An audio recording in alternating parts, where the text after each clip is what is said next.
I'll start this video off like this. I've literally lost friends over Charlie Kirk dying. They told me he wouldn't piss on me if I was on fire. I would much rather be told the truth than be lied to, and he told the truth a lot of times about this world and what's going on. Ilhan Omar may have just declared herself a national threat to this country. She was once $50,000 in debt, and now she has a net worth of $30 million. Let's get right to the video, guys. Harris, Congresswoman Ilhan Omar facing some significant fallout after making these harsh comments following the assassination of Charlie Kirk. There is nothing more effed up,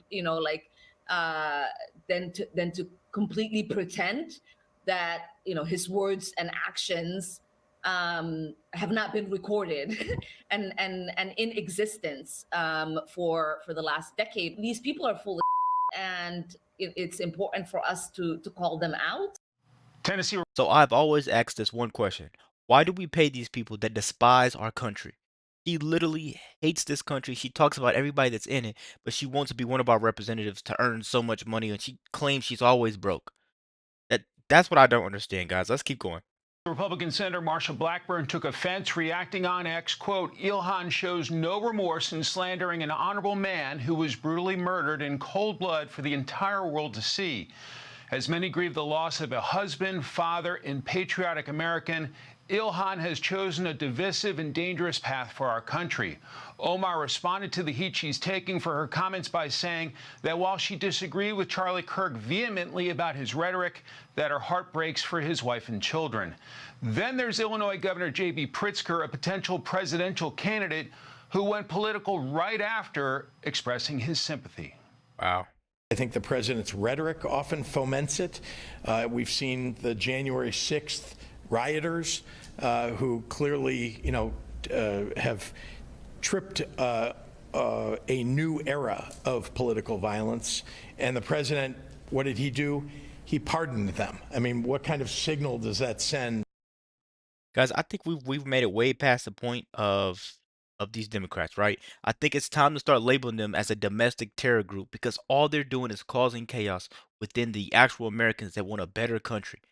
The only thing Trump is trying to do, make this a better country. And people like Charlie Kirk knew that. And he loved this country. And one thing that I know that a lot of people couldn't do was debate this man. This man was a father. He worshiped Christ. He did everything right. But when people disagree and when people lose the arguments, they had to result in doing something so hateful. Check this next clip out. At the 9/11 memorial, we were all watching that. And J.D. Vance was supposed to be with you. He went out to be with Charlie Kirk's family and to get the body back to his hometown in Arizona. And you said you were going to award him the Presidential Medal of Freedom, which is very nice of you. Any updates on this suspect? Yeah.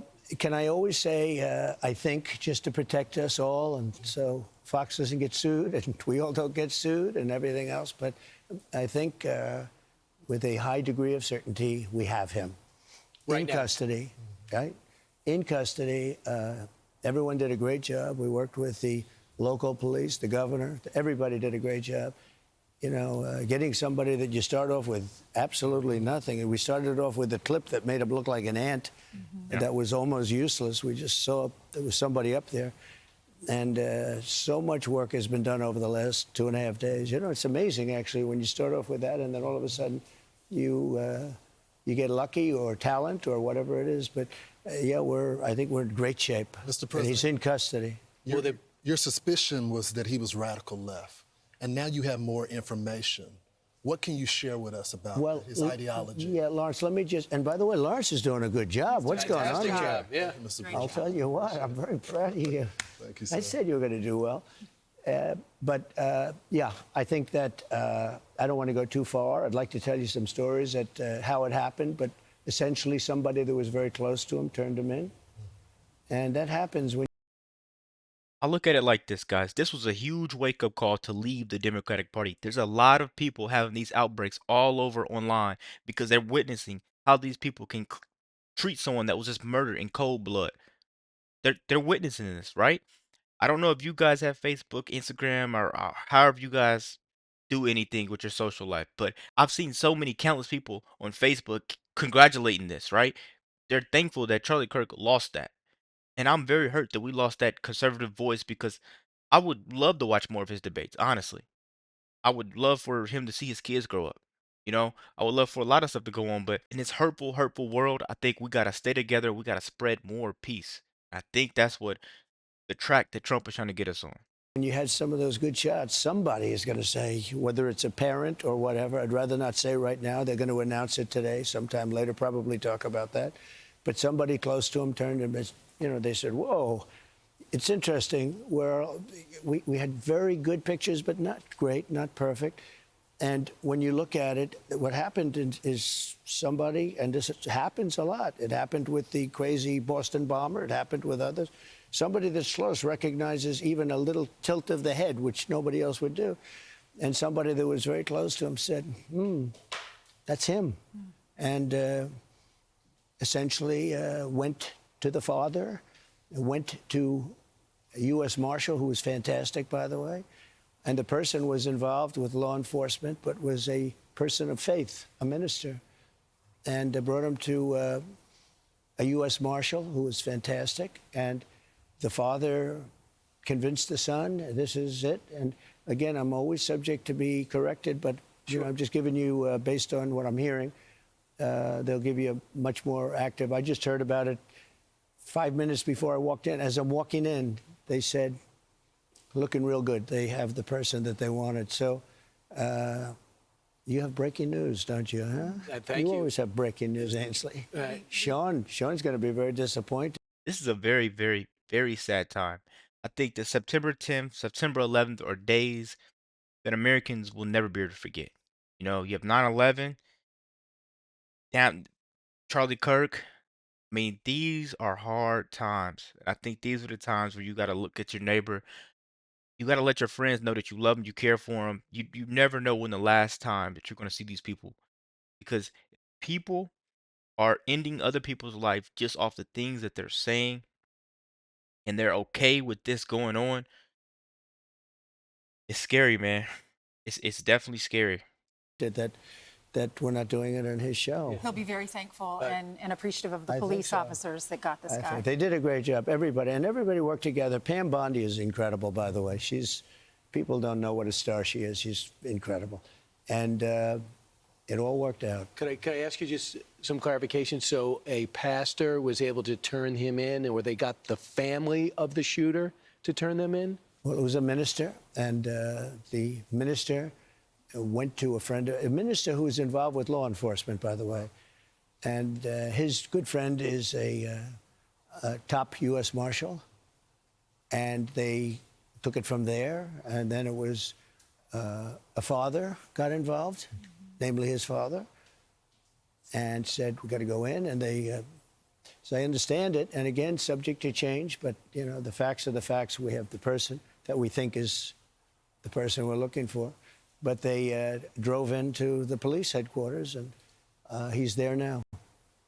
Did the father know about what the son had done? I don't know. I'm going to let you get all those questions later, because I can't tell you how accurate. The bottom line is they have somebody that they think did it. So, Mr. President, there is the death penalty in Utah. Yes. And I do know this is going to be a federal case, and there's many of us believe that Charlie was targeted because of his political ideology. Yep. Yeah. What is it that you guys think? Do you think this man deserved a death penalty? That may be a dumb question. I don't know. But what do you guys think? What's going to happen to this guy? Well, I hope he's going to be found guilty, I would imagine. And I hope he gets the death penalty. What he did, Charlie Kirk was the finest person. He didn't deserve this. He worked so hard and so well. Everybody liked him. I've been watching. Even the left is having a hard time. They fired this guy, Dowd, from MSDNC, who's a terrible guy, terrible human being. But they fired him. I hear they're firing other people. And, we're talking about radical left. Now, they're a little bit, but radical left networks and cable channels, horrible channels like MS. I always go at DNC because it's, somehow affiliated with the Democrat National Committee. So, it's a little statement you make. But MSNBC, but NBC, ABC, CBS, they're all terrible, absolutely terrible and unfair. But even they have been giving it sort of like this can't be allowed to happen. And I just love moment of silence at the Yankee game, moment of silence at the Redskin game, Commanders game last night, because they understand this doesn't matter who you voted for. This was a special person. special. My opinion is that you have people, when a soldier dies, you write a personal letter, you feel it. When something happens in America, you feel it, you show up for it. I feel like with Charlie Kirk, from what I witnessed, it's, for you, it's almost like a family member. You know, Don said to me, he's sort of like a son to you. Charlie got involved like 11 years ago, I think. He started, you know, he's a brilliant guy, but he didn't go to college. He actually started in college. He was so bored that he left. He would have done very well in college if he wanted to, but he was brilliant. I always said, you know, can you get a degree because you're sort of used to having people like you went to college, right? Yeah. But he just didn't have the patience to do it. And he started this really during what would normally be college, maybe even sooner than that, but what would normally be college. And it's become a movement. And, you know, I won youth. A Republican never wins youth, but I won youth. Guys, I'll tell you, the left, the liberals, they're literally losing their humanity right before our eyes, right? The type of stuff that they're allowing, the type of stuff that they're sharing and posting online tells you a lot about who these people really are. And it lets you know that those people have a dark energy surrounding them. Let me know what you guys think about this quick video. Be sure to like, comment, subscribe if you're new. And as always, let me know at the act 2. Out.